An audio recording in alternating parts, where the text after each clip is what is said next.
Patrick Alan, que não continua nos planos do Náutico para 2026. A notícia está aqui no Globoesporte.com. E quem deu essa notícia em primeira mão foi Thaís Ramos, da Transamérica. Ela passou essa notícia, acho que no sábado, foi ontem, ou foi no domingo de manhã, não sei agora, não lembro. E aí o Globoesporte.com, com Camila e com Clauber, trouxeram também essa informação. Oi. Me informa uma coisa.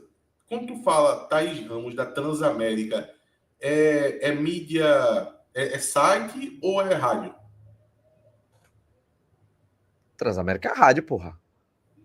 Não, porque, veja, me causou surpresa quando você falou Transamérica, porque eu não lembro de mulher trabalhando como setorista em rádio. É comum. Thaís, eu não sei se ela tá como setorista, agora você me pegou, viu? Eu não sei se ela tá como setorista ou como comentarista. Eu agora fiquei na dúvida. Enfim, sendo comentarista ou sendo setorista, eu não lembro. Veja, teve Renata Andrade na Rádio Jornal há um tempo, né? Mas eu acho que ela era folguista. Não é muito comum. Não é muito comum. É um espaço. Teve também. Acho que era Gabi também, que era da Transamérica. Tinha uma outra menina também da Transamérica que eu tô esquecido o nome dela agora. O Rinaldo tá falando Lilian, mas Lilian é Lilian TV. Era não, TV. TV é comum, pô. Na verdade, a TV, eu acho que tem até mais mulheres do que homens cobrindo futebol hoje em dia. Isso. Mas a Transamérica, ela meio que estava com portas mais abertas em relação a repórteres ou comentaristas femininas no grupo. E eu lembro que a Rádio Jornal, a última que teve foi Renata Andrade. Mas já tem um tempo, já tem um certo tempo. E veja, a Lilian era da Rádio Jornal, porque a Lilian foi da TV Jornal também. Ela acabava fazendo reportagens para o rádio. Mas eu vou ser muito franco aqui, viu, Reinaldo? Lilian é uma pessoa da TV. Ela estava no Screte de Ouro, mas ela é uma pessoa da TV. Muito competente, inclusive, minha querida amiga Lilian Fonseca. E aí, vamos voltar agora. Patrick Alan não continua no Náutico para 2026. Eu quero começar contigo mesmo, João. Assim, foi uma notícia que me pegou de surpresa, porque eu imaginava que o Náutico queria tentar renovar. Mas não é o tipo de notícia que me deixa nem... eu não me surpreendi com essa saída, bem como não iria me surpreender se ele permanecesse para ser aquele atleta de composição de elenco. E você? Não, é justamente isso. Eu acho que você tem elementos para justificar uma possível renovação para Patrick Alan. Você pode citar a quantidade de gols, a quantidade de assistências que ele fez no ano, capacidade de finalização, alguns bons jogos que ele tem durante a temporada, e da mesma forma que você pode justificar também o Náutico não querer continuar com ele para o ano que vem. Você citar a questão de intensidade com o Hélio, que é um jogador que teve dificuldade para se adaptar. Você citar a divisão, o Patrick Alan não tem uma experiência ali na Série B, e aí você junta com intensidade, será que esse jogador ele vai conseguir aguentar o ritmo da divisão? Então, eu acho que você consegue justificar para os dois lados. Eu não me importo muito com a não renovação, tá? Eu acho que se ficasse, beleza. Se não ficasse, eu acho que revela um plano para o Náutico, para a posição, que talvez conte com Lucas Cardoso, Vitinho e outro jogador, talvez com uma experiência maior de mercado, que possa vir acostumado com a Série B, até possivelmente com a Série A ali. Então, eu não me surpreendo muito com a não renovação, não, Renato. Acho que assim, tem vários pontos assim sobre Patrick Alan que é bom destacar. Foi um jogador que realmente fez muitos gols no Náutico. Eu acho que tem uma passagem até goleadora no clube, mas oscilou, né? Oscilou pra caramba também. Tem vários momentos tem vários momentos que Patrick Alan foi bastante criticado para todo mundo. Levar essa oscilação para uma Série B é justificável? Talvez realmente não. Agora, também tem um outro ponto. Você levar ele para um estadual, você tem uma certeza ali também de um rendimento do jogador, e é um jogador que é de fácil repasse, vamos dizer assim. o Náutico, um exemplo, o Náutico renovando com o Patrick Calão, o Náutico conseguiria, acabou o estadual, não rendeu tão bem, jogou umas partidas na Série B, consegue emprestar Patrick Calão para um time de Série C, assim, eu acho que até com uma certa tranquilidade, mas eu acho que pesou muito o planejamento, pesou muito o Náutico tentar entrar nessa Série B, nesse começo do ano, com um time completamente no perfil que Hélio deseja. Isso não tem como isso ser ruim, sabe? Eu não vejo isso de uma maneira ruim de jeito nenhum. É esperar para ver como vai se dar e como vai dar as renovações com o Lucas Cardoso, com o Vitinho, se os dois ficam, e aí algum nome de mercado que o Náutico vá atrás. O que é que tu achou, Chapo? Eu acho que o Patrick Calão se encaixa naqueles jogadores que Atos tinha falado, né? De jogadores da divisão, assim. Eu acho que ele é um ótimo jogador para a Série C, rende bem na Série C, mas eu não sei se ele teria esse rendimento numa Série B que exige muito mais, né? Muito mais veloz. O Patrick Calão tem aquele jogador que você fala, né? Que ele faz o jogo andar. O Patrick Calão não faz, né? Pelo contrário, ele desacelera o jogo, então eu acho que o famoso quem corre a bola nele, não, ele deixa a bola um pouco mais lenta. Eu acho que na Série B, por exemplo, que já é, assim, a Série B de hoje é a antiga Série A, né? A qualidade técnica da Série B hoje é muito maior do que era antigamente. E a Série C é a antiga Série B, né? Eu acho que o Patrick Calão é um bom... Inclusive, eu vi gente do Santa comentando sobre ele. É uma boa contratação para o Santa. Viu? Mas eu tenho um ponto aí que o João falou, que é esse... no estadual, você podia testar ele, né? E como o João mesmo falou, ele é fácil de empurrar em outro time depois. Não é um jogador sem mercado. Mas eu já esperava, eu já imaginava que isso ia acontecer, porque parece que o Náutico sinalizou isso durante o campeonato, que ele prefere o Lucas Cardoso, por exemplo.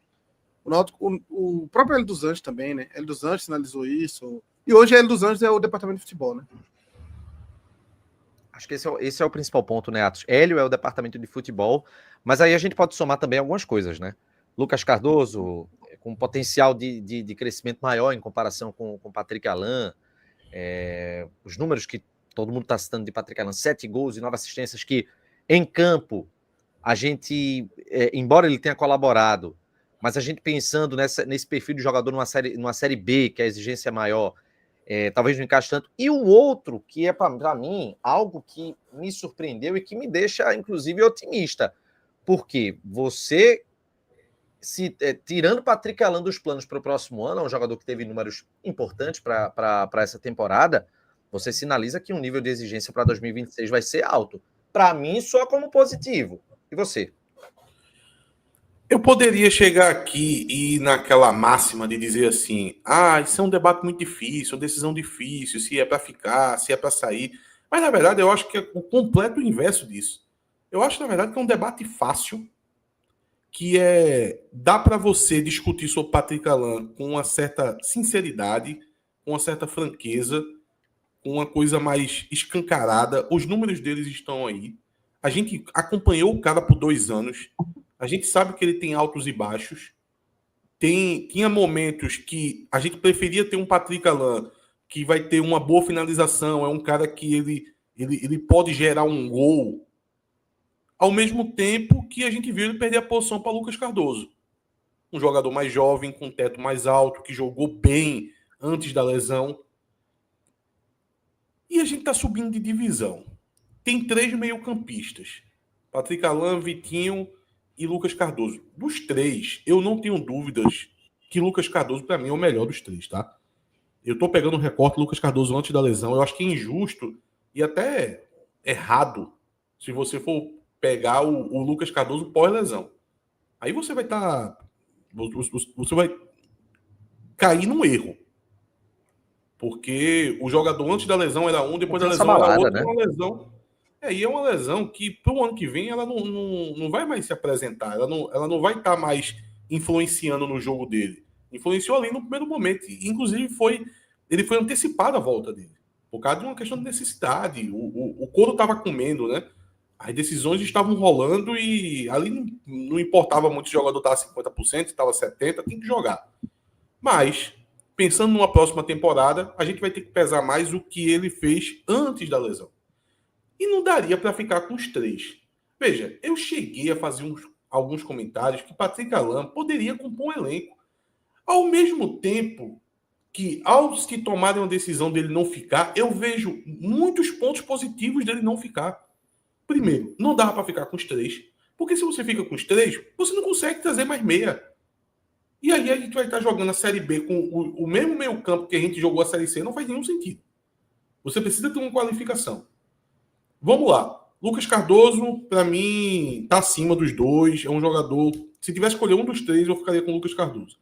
O Vitinho, eu confesso que ele ainda precisa se provar, pelo menos para mim. Mas é um jogador que tem um histórico aí em times maiores. É um jogador que o treinador confia demais. O treinador acredita demais. Ele é um jogador que tem um perfil mais de entrar num segundo tempo. Se a gente definiu que Patrick Alan pode ser um jogador de compor, eu acho que Vitinho compõe melhor ainda. Porque qual é a principal característica, qual é a principal qualidade de Patrick Alan? É a bola parada. Que é algo que o Náutico vai precisar ir no mercado, tá? O Náutico não tem bola parada. Inclusive não tinha quando o Patrick Alan saía dos jogos.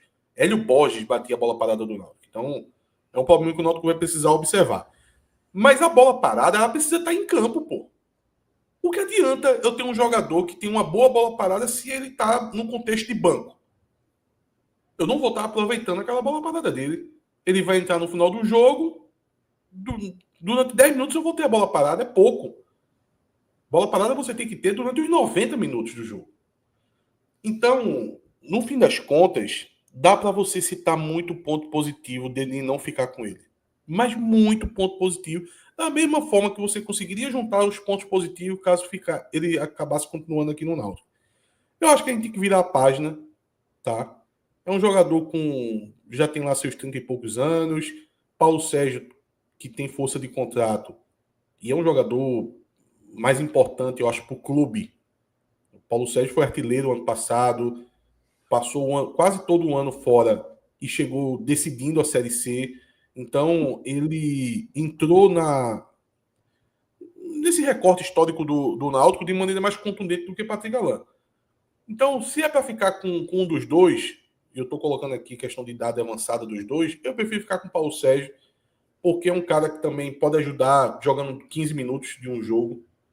O Náutico não consegue fazer um gol, bota Paulo Sérgio ali para ver se a estrela dele, um cara muito, muito bom finalizador, consiga dar conta do recado. Eu acho que o Náutico tem que olhar para frente, sabe? Tem que pensar em novas alternativas, novos perfis de jogadores, tentar algo acima de Patrick Alan. Eu não vejo a saída de Patrick Alan como um problema, não. Definitivamente não vejo. Mudar o tema agora para poder falar de um outro atleta, Igor Pereira, que não fica no Náutico. Essa notícia ela foi divulgada por Igor Moura, da Rádio Jornal. Depois Cláudio também trouxe aqui no Globoesporte.com. Igor Pereira não vai permanecer por decisão do Náutico, tá? Ô Renato, Cláudio não tá trabalhando, não, hein? Ele tá escutando a Rádio Jornal, porque já é a segunda matéria que aparece aqui, que ele pega o rebote de Igor Pereira. Ele disse assim, meu irmão, ligou a Rádio Jornal, disse, vou trabalhar Igor agora. Pereira não, pô, de... Igor Moura. Igor Moura. Ele ligou a Rádio Jornal e disse, vou dar meu expediente aqui. Aí Igor Moura ia falando, ele ia anotando, aí bota aquela conversa fiada do checamos também, né? A nossa equipe chegou também, conversa fiada. Faz a matéria, dá o play e vai-se embora. A diretoria alvirrubra decidiu não renovar o contrato do volante. A decisão foi comunicada na segunda-feira ao atleta. A informação foi dada inicialmente por Igor Moura e confirmada pela Rádio Jornal. Ele disputou 31 partidas pelo Náutico e marcou 2 gols, sendo um deles aquele golaço contra o Sport pelo Eu acho que o Náutico é a mesma coisa. Eu acho que o Náutico sinalizou que não ia ficar com o Igor Pereira por conta desse quadrangular final. Igor Pereira foi afastado do time durante o quadrangular final. Pô. Aí eu acho que Hélio perdeu confiança nele. Eu já imaginava que isso ia acontecer. Eu também perdi. Eu cheguei a colocar Igor Pereira como um dos melhores jogadores do Náutico no ano. Me empolguei bastante com ele. Dele? Eu acho que não foi à toa. Ele tem 22 a 23 anos, uma coisa assim. Ou é 24? No máximo 24. Ele deu uma pipocadinha, né? Ele deu. Veja, eu acho que a gente tem que 24 encarar. anos. 24. Eu acho que a gente tem que encarar as coisas como elas são. Do mesmo jeito que ele estava jogando bem na primeira fase, ele não ajudou em nada, e na verdade ele prejudicou em muito o clube no quadrangular. Eu acho que até o Náutico deve ter feito proposta para ele, mas talvez ele ache. Ele é um jogador tipo Marco Antônio, tá? Que ele deve ter conversado muito com outros clubes. Eu acho que deve ter passado perto de algum pré-contrato aí. Ele se sente muito valorizado. Como é que o Náutico vai pagar? Sei lá, se ele pedir 80 mil, 100 mil, o Náutico vai pagar isso para um cara que hoje ele é cotado para ser reserva? Um volante, o primeiro volante reserva? Não. E outra coisa, a gente já Tem deu uma pra questão. entender. Tem.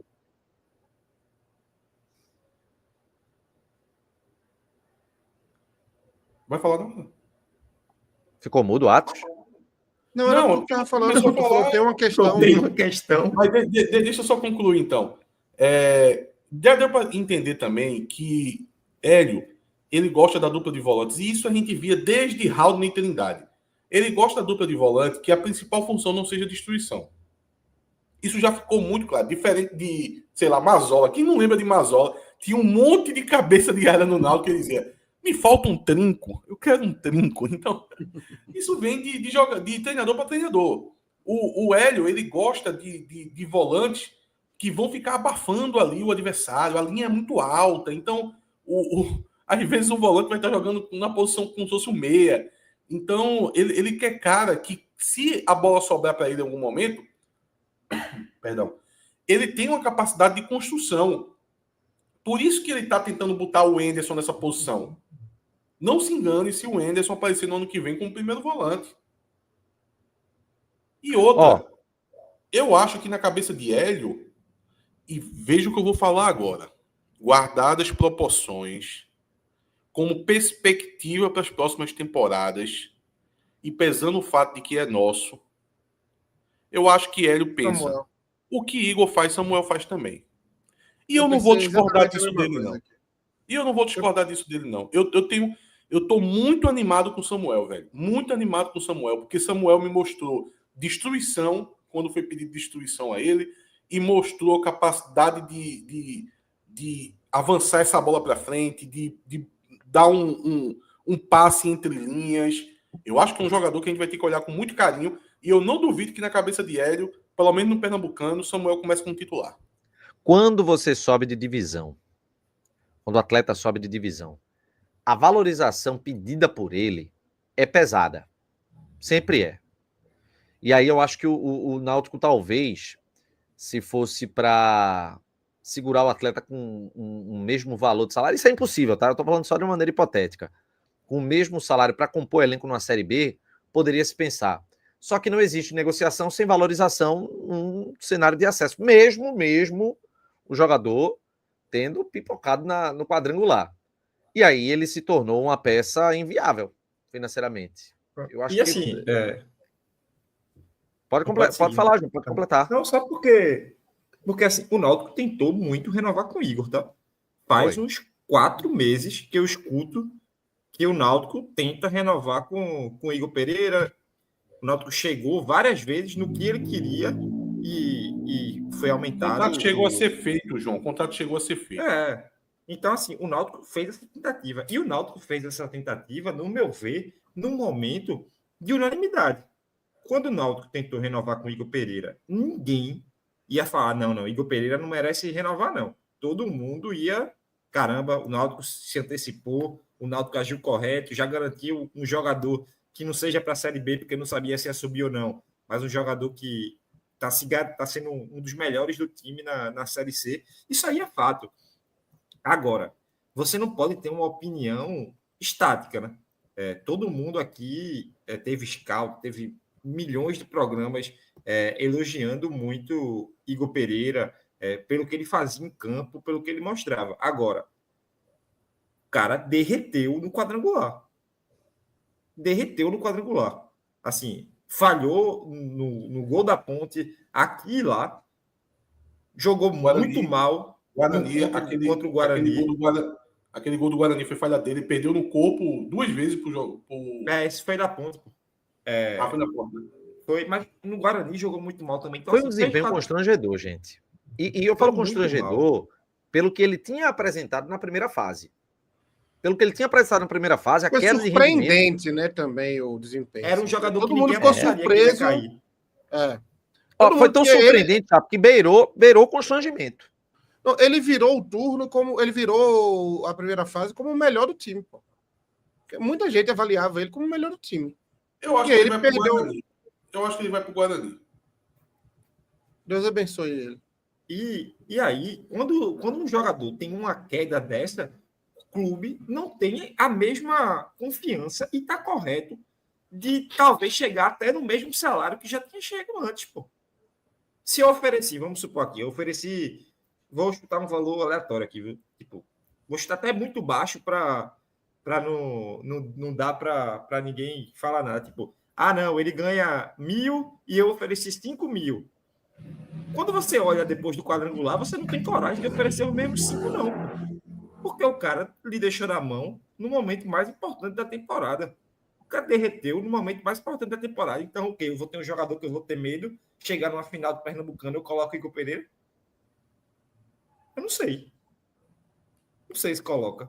Então, assim, eu acho que esse ponto tira a valorização que o Náutico poderia dar para ele, e aí o jogador também deve perder um pouco do interesse por não chegar no valor financeiro que ele queria, e aí segue a vida, velho. Segue a vida, eu acho que é bom para os dois lados, porque também não tem como você defender uma renovação por um valor muito mais alto do que era para um jogador que, quando você precisou, ele não rendeu. Anderson Dutra colocou aqui, parece que estou ouvindo vocês opinando sobre o Matheus Cocão. Eu não entendi muito bem a relação, porque são casos muito diferentes. Primeiro que o Matheus Cocão nem jogou a bola que o Igor Pereira jogou no Náutico. Segundo, o Matheus Cocão tinha contrato com o Náutico. Era mais uma avaliação dentro de campo do que, na verdade, uma avaliação sobre o jogador em si, o valor do jogador. Eu acho que ele nunca entrou nessa seara, porque não se fazia necessário. O Matheus Cocão, ele falhou algumas vezes, foi aquele pênalti, eu acho que foi um ponto muito baixo ali do momento de Matheus Cocão no Náutico. Ele pegou banco e, cara, eu valorizo muito o Vasco, que soube olhar para Matheus Cocão pegando banco no Náutico numa Série C e viu o valor do cara, velho. Eu fazia críticas a Matheus Cocão na partida de ocasião. Tinha um jogo lá, Náutico e fulano de tal. Aí Matheus Cocão não jogou bem. Chegava aqui, o nome do programa é pós-jogo, eu vou fazer o quê? Vou dizer assim, Matheus Cocão não jogou bem, mas vocês vão ver. Ele vai ser um ótimo jogador na carreira. Não, cara, eu vou comentar o que ele fez em campo. E na maioria das vezes não foi boas atuações. Mas eu lembro muito bem, eu já repeti isso aqui várias vezes, que em algum momento, quando o Matheus Cocão ainda estava no Náutico, eu dizia, cara, ele tem um estilo de jogo que eu acho que na Série A casaria. Foi um comentário meio sem noção, porque é foda você pegar um jogador da Série C e dizer, ele não tá rendendo na Série C, mas se botar ele na Série A, ele joga. Mas é que dava essa impressão. Talvez tenha sido por esse ponto de vista que alguém do Vasco olhou para Cocão e viu o valor. E foi um puta de um acerto, velho. Um puta de um acerto. O fato é, não adianta querer fazer revisionismo com o caso de Cocão. Quem foi muito competente no caso de Cocão foi a turma do Vasco. Quem trouxe pro Náutico também, né? Não dá para desvalorizar, mas a turma do Vasco ali viu o valor no cara.